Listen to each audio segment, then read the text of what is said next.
with the theory of sacroegoism and the other sacrostates, mostly at seminary, because I was taking a class on American church history, and we're talking about growth and decline of religiosity in America.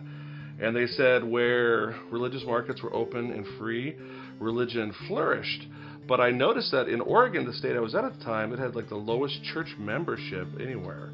So I thought there's something a little bit wrong with that theory, that religious markets lead to, religious fervor. So I did a study. I went to England, worked on my PhD, and I thought I should investigate a town. So I picked a town called McMinnville, Oregon, about 30,000 people, and I did both longitudinal and latitudinal studies, so a broad investigation and a deep investigation of them. And then I plugged all the data that I gathered into a program called the Statistical Package for Social Scientists. And when I charted it out, I saw these groupings. And basically, people group it as 4 different categories.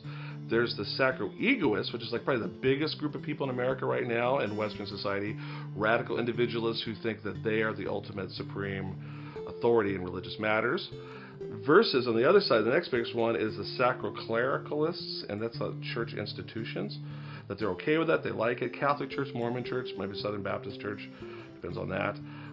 Another group were the sacrocommunalists, and this is also a big group in America right now. These are the people who do church at a bar, or they go out and as a group they go on hiking excursions with each other, and they just talk theology kind of loose and light, so it's not strong doctrine.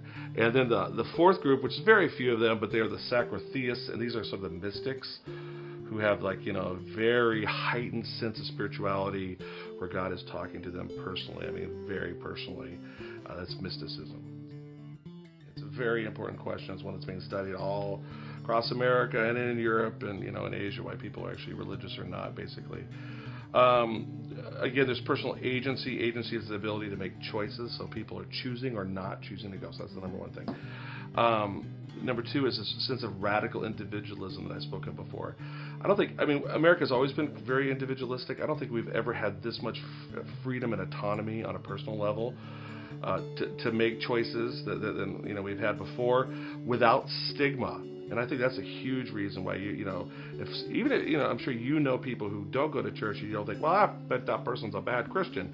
You don't think that anymore, but like 50 years ago, they would, because there's so many technological advances that allow us to live autonomously, so we don't feel the obligation to go to church as much. Although psychological studies have shown that we need to live in community. We need to make the connections, and that's why we should go. That's actually why I and my family go to church.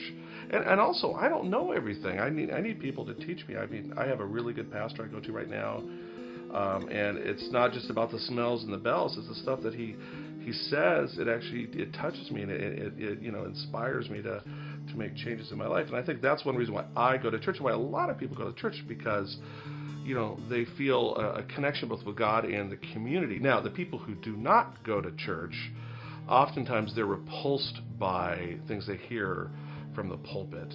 And mostly it's about restricting their personal choices and avenues of entertainment or sexuality, etc. So they hear, well, I don't like that pastor. He said I can't do blah, blah, blah.